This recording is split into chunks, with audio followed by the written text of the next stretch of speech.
Olá, pessoal. Meu nome é Neucir, eu sou consultor especialista de citros e faço parte do Departamento de Tecnologia Agrícola da Cooper Citrus. Hoje estaremos falando com vocês sobre o cancro cítrico e o seu manejo em SMR, Sistema de Mitigação de Risco. Próximo. Bom, o cancro cítrico, ele é causado por uma bactéria, Xanthomonas citri, subespécie citri, e ele afeta todas as variedades de citros de importância comercial. A sua origem é uma origem na Ásia, assim como é a origem da própria citricultura também, que a origem dela é no sudoeste da Ásia, tá certo? E o cancro, essa bactéria chegou no Brasil em 1957, nos estados de São Paulo e Paraná. Em São Paulo, mais precisamente no município de Presidente Prudente. Aqui na foto ao lado, aqui, a foto superior, a gente observa a bactéria.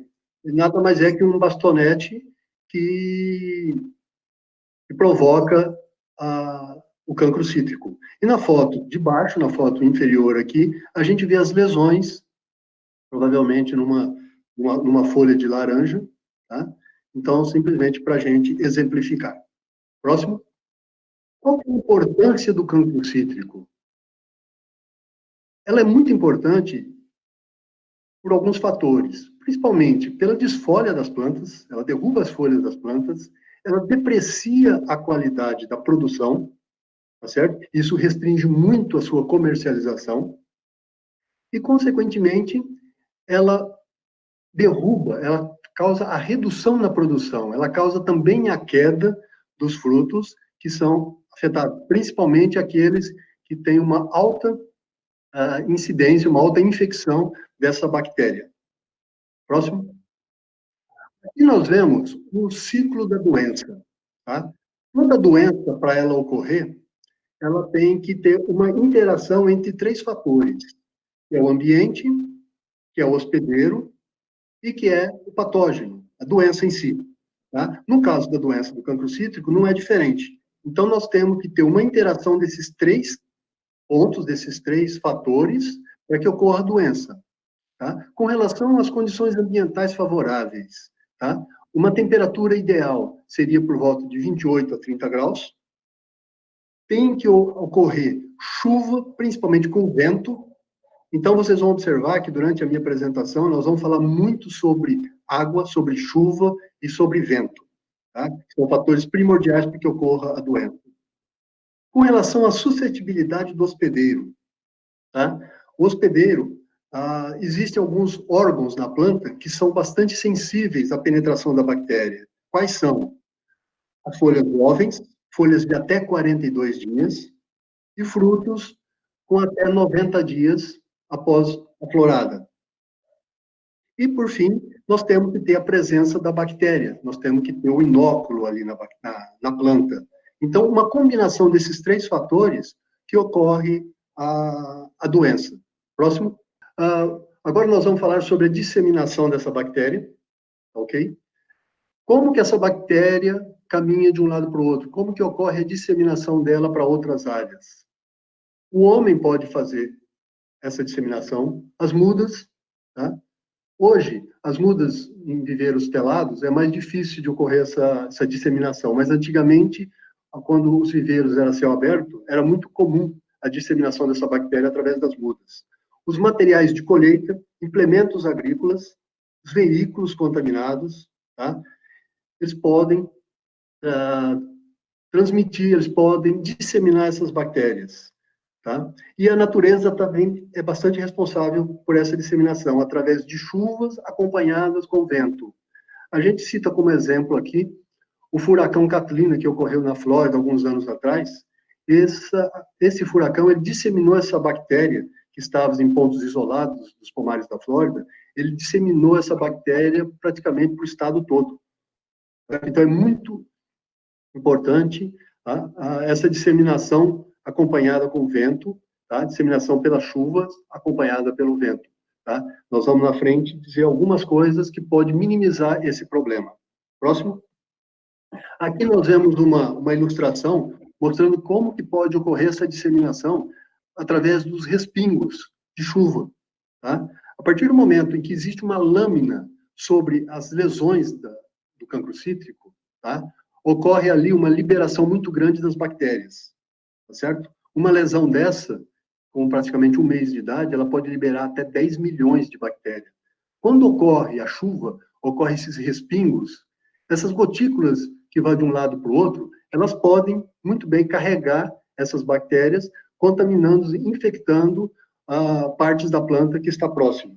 Ou se houver um vento muito forte, o vento carrega essas gotículas e consegue, assim, então, uma disseminação numa distância maior. Próximo. A partir do momento em que essa bactéria chegou na planta, como que ocorre a penetração? Tá? A mais comum, tá, é através de aberturas naturais que existem na planta, tá certo? Que são os estômatos. Então, as folhas possuem um número bastante grande de estômatos, tá certo? Essa bactéria pode penetrar naturalmente por eles, desde que, voltando de novo, desde que tenha água, tá certo? Porque essas bactérias, elas vão sobrenadar nessa água. Quando essa água fica por sobre esses estômatos, a bactéria consegue nadar e penetrar nessas estruturas naturalmente, sem que haja necessidade de algum ferimento. Outras estruturas também que nós podemos citar, que são as lenticelas e os hidatódios, não tão importantes quanto os estômatos. Próximo.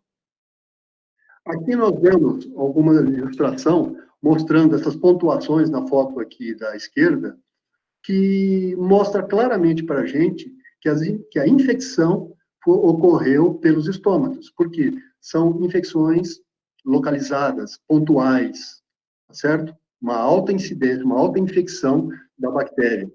Na foto aqui da direita, a gente observa também que foi uma infecção por estômago, e aqui o que é evidente a gente observar aqui, que a gente tem que alertar, folhas molhadas, folhas novas molhadas, tá? Então, essa bactéria, para sair daquela pústula ali, daquela lesão, e cair numa folha nova dessa, desde que essa folha tenha menos de 42 dias, a bactéria consegue fazer a penetração naturalmente. Próximo. Uma outra forma de penetração é através de ferimentos mecânicos, tá certo? Nós podemos observar aqui na foto ao lado, aqui a foto superior, que houve um ferimento, provavelmente um espinho da planta, que rasgou essa folha aqui. E a gente observa que nesse ferimento ocorre a bactéria, ocorre lesões dessa bactéria, certo? E também pode ocorrer ferimentos causados por insetos, principalmente da larva minadora, como a gente mostra aqui na foto de baixo, a foto inferior aqui, tá certo? Então, essa é uma lesão causada pela larva minadora, que é importantíssima porta de entrada para a bactéria, tá certo? O que a gente pode dizer aqui é que no ferimento, no caso, do ferimento mecânico ali, a cicatrização da planta, ela é muito rápida. 2, 3, 4 dias ela cicatriza. Então, se a bactéria não chegou até esse tempo, tá? Daí para frente ela não consegue penetrar mais. Já ao passo que na larva minadora, esse ferimento fica por um período mais longo, como nós vamos mostrar mais para frente. Próximo. Então, aqui, mostrando um gráfico, um trabalho realizado, mostrando que no ferimento da larva minadora, esse ferimento ele fica aberto para infecção da bactéria por até 20 dias. Enquanto o ferimento mecânico, 3, 4 dias ali, o ferimento causado pela larva minadora fica até 20 dias aberto para que ocorra a infecção. Então, mostra a importância do manejo da minadora em áreas infectadas pela bactéria do cancro cítrico.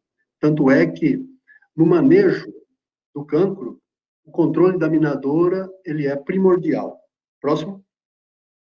Aqui nós vemos, então, para reforçar, que são os pontos mais importantes no manejo do cancro cítrico, tá? Com relação à penetração. Então, brotação nova, folhas com até 42 dias, tá certo? Tem que estar sempre protegidas, tá? Nós vamos mostrar mais para frente como que a gente faz essa proteção, tá? E nas fotos aqui da direita, a gente observa os frutinhos novos. Então, o frutinho de 1 até 4, 5 centímetros, eles são suscetíveis à infecção da bactéria, sem que haja ferimento algum. Ok? Próximo. Aqui, mostrando alguns aspectos que a gente encontra sempre nos pomares e que facilitam a penetração da bactéria. Tá? Nessa foto onde nós vemos esse frutinho jovem aqui, tá? Nós vemos uma pústula, uma lesão da bactéria muito próxima. Então, se houver chuva e houver uns respingos, provavelmente, se esse frutinho não tiver protegido, provavelmente ele será infectado. Nessa foto maior, a gente observa um pomar que foi podado. A poda mecânica está muito comum atualmente. E esse excesso de vegetação ao mesmo tempo, tá, é uma porta de entrada bastante grande para a bactéria do cancro cítrico. Não só para a bactéria do cancro cítrico, mas também para o psilídeo, para a larva minadora. Então, numa situação dessa, a proteção tem que ser bastante efetiva. Nessa foto, essa fruta maior aqui, a gente observa um outro tipo de lesão, não é tão comum, mas pode ocorrer, que é uma chuva de granizo, que causa essas pontuações, esses ferimentos na fruta. Então, mesmo que essa fruta já esteja no estágio mais avançado, já saiu daquele estágio de 5 centímetros, tá? Ela pode ser infectada pela bactéria em função desses ferimentos aqui. Desde que, voltando a afirmar, desde que tenha água e vento e a bactéria próxima. Próximo. Como que essa bactéria sobrevive no pomar? Tá? Sempre através de lesões velhas, lesões nos ramos, nos frutos e nas folhas, como a gente observa aqui nessas fotos ao lado. Muitos produtores, muitos citricultores, observam essas lesões secas e falam que essa bactéria já está morta, que aí está controlado, que não corre perigo. Isso não é verdade. Tá? Após uma chuva, uma lâmina de água sobre essas lesões, tá certo? Ocorre rapidamente uma liberação dessas bactérias que estão mais nos tecidos inferiores, ou estão mais na periferia dessas lesões, tá certo? Então, essas lesões servem para as novas disseminações que vão ocorrer no pomar. Próximo. Algumas curiosidades aqui com relação à sobrevivência da bactéria, tá certo? Uma folha que cai no chão com a lesão da bactéria, tá? Se o solo estiver úmido, essa bactéria sobrevive até 25 dias nessa folha, tá ok? Se essa folha cai num solo e esse solo estiver seco, então essa bactéria pode sobreviver até 120 dias.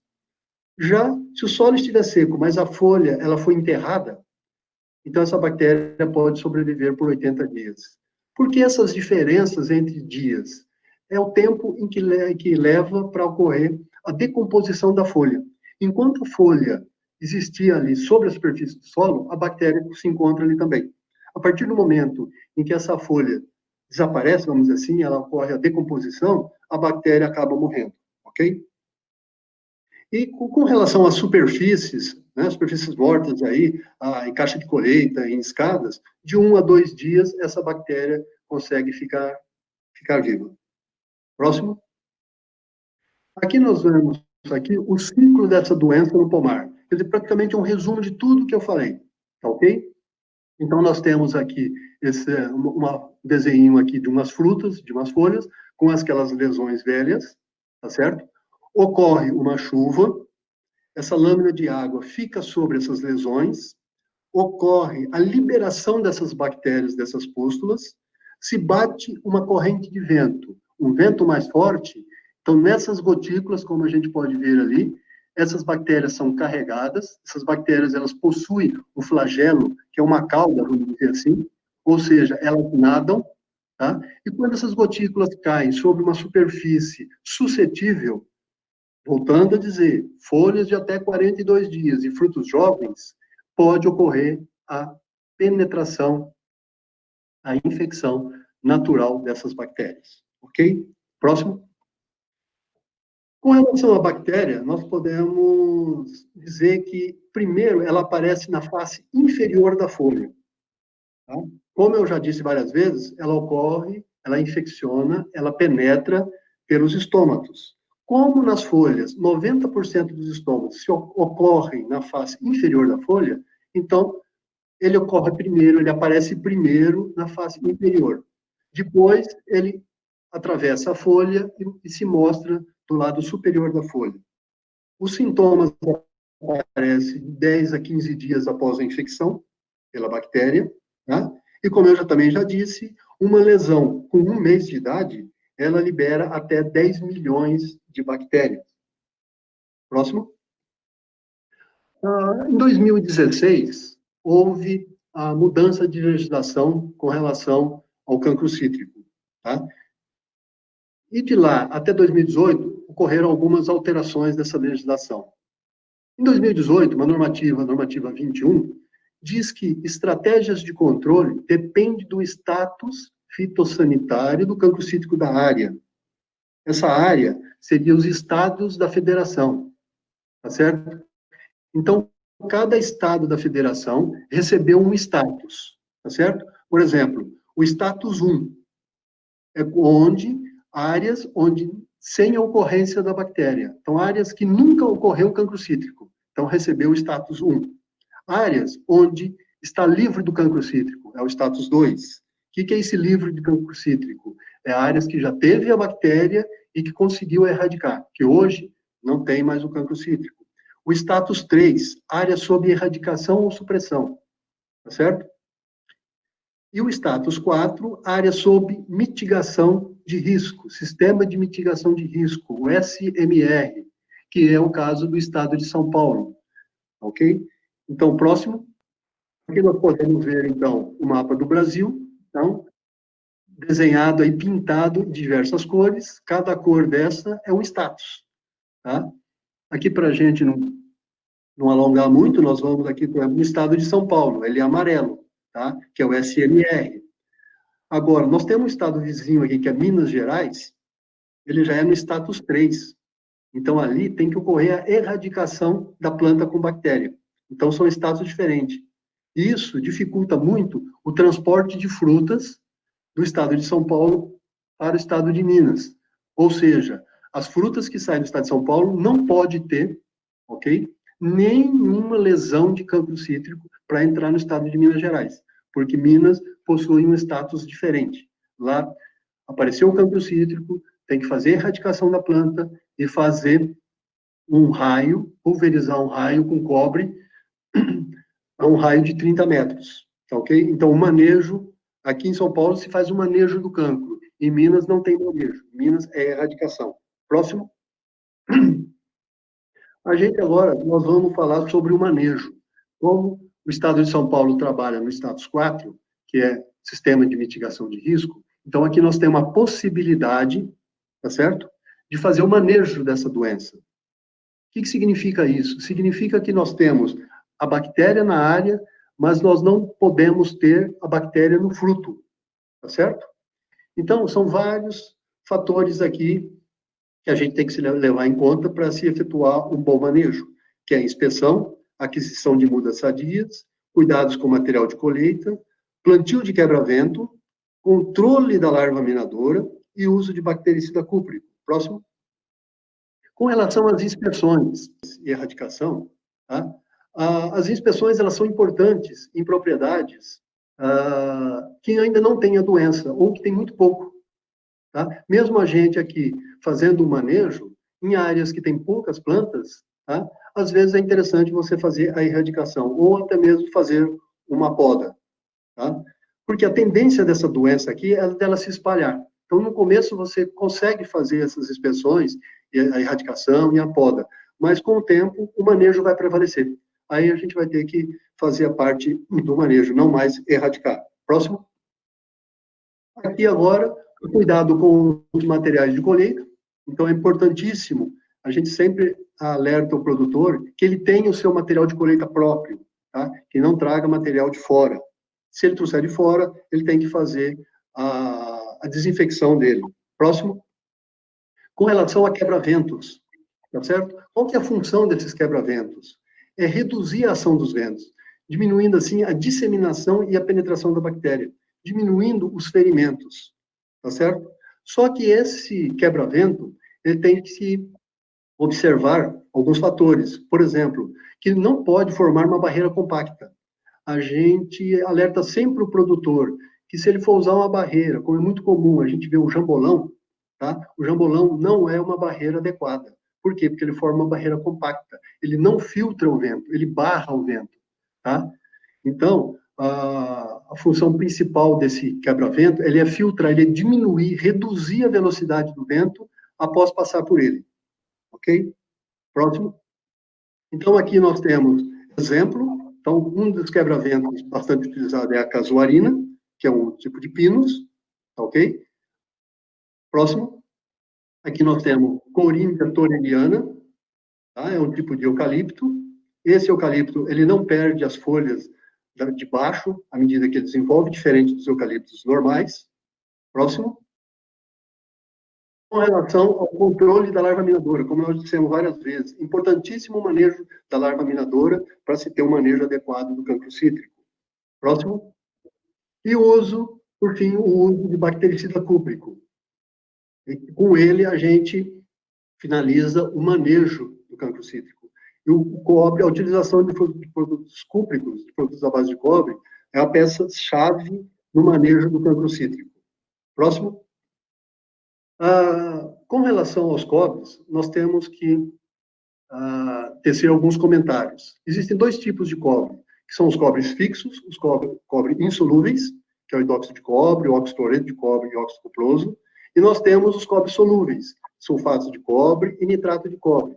Tá? Qual que é a diferença desses dois, em termos de eficiência? Os cobres insolúveis, eles, como o nome diz, eles vão ficar sobre a superfície da folha após a pulverização. Ele fica por um período aí até de 20, 21, 28 dias, protegendo a folha. Após a secagem desse cobre ali, através do CO2 da água da chuva, dos exudatos da própria folha, dos exudatos microbianos sobre a folha, ocorre a liberação do íon cobre, desses cobres que estão depositados. Esse íon cobre, que ele é tóxico para a bactéria. Tá? Já os cobres solúveis, eles são pouco eficientes. Por quê? Porque eles são solúveis, eles vão penetrar na planta, eles vão fazer parte da nutrição da planta. Portanto, eles não vão ficar depositados sobre a folha, protegendo. Ok? Qual que é a época de aplicação desse cobre? Os principais. Primavera, verão, onde ocorre mais a vegetação e a frutificação, florescimento, tá certo? Observando sempre a idade das brotações e dos frutos. E, às vezes, no inverno, não é necessário fazer aplicação, principalmente se o pomar ele for de sequeiro, ele está numa época seca do ano, tá certo? Ele não tem vegetação nova, ele não tem frutificação nova, então, às vezes, não é necessário aplicar. Porém, se o pomar é irrigado, mesmo nesse período de inverno, tá? Ele tem vegetação nova, ele tem frutificação nova, portanto, ele tem que ser protegido. Próximo. Aqui nós temos aqui, com relação às doses dos cobres, tá? A gente colocou aqui dose do IAPAR, que é a dose que o Paraná já usa há bastante tempo, que é a dose recomendada pelos fabricantes, tá certo? Oxicloreto, 3,6 kg, tá? O hidróxido de cobre, 2 kg, e o óxido cuproso, 1,2 kg para 2 mil litros d'água. E na direita aqui nós temos uma recomendação do Fundecitrus, que trabalha com cobre metálico, de 40 a 50 miligramas de cobre metálico por metro cúbico de copa. Próximo. Aqui nós temos, então, a nossa tabela de recomendação, tá? Que os nossos CTCs utilizam no campo, mostrando todos os cobres aqui que podem ser utilizados e que devem ser utilizados no manejo do cancro cítrico. Ok? Próximo. Aqui nós temos as variedades que são mais suscetíveis ou não para o cancro cítrico. Para as pessoas que forem fazer uma implantação de uma área nova, tá certo? Você fazia a escolha de acordo com a região que você vai plantar. Se é uma região que tem mais problema ou menos problema com essa doença. Então, nós temos aqui as mais resistentes, que é a tangerina poncã, tá certo? As menos suscetíveis, que são as laranja-pera, valência, folha murcha. as suscetíveis, que são as precoces, laranja Ramlin, Vestin, a Rubi, a Pineapple e também a laranja Natal, tá? E a lima ácida Tahiti, tá certo?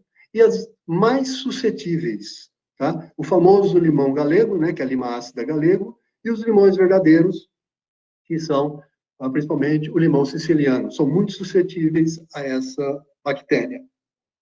Próximo. Bom, eu encerro por aqui minha apresentação, e aqui nós temos o nosso grupo de consultores na área de citros, o André, que fica na região de Itápolis, o Celso em Limeira, e eu que fico na região de Jales.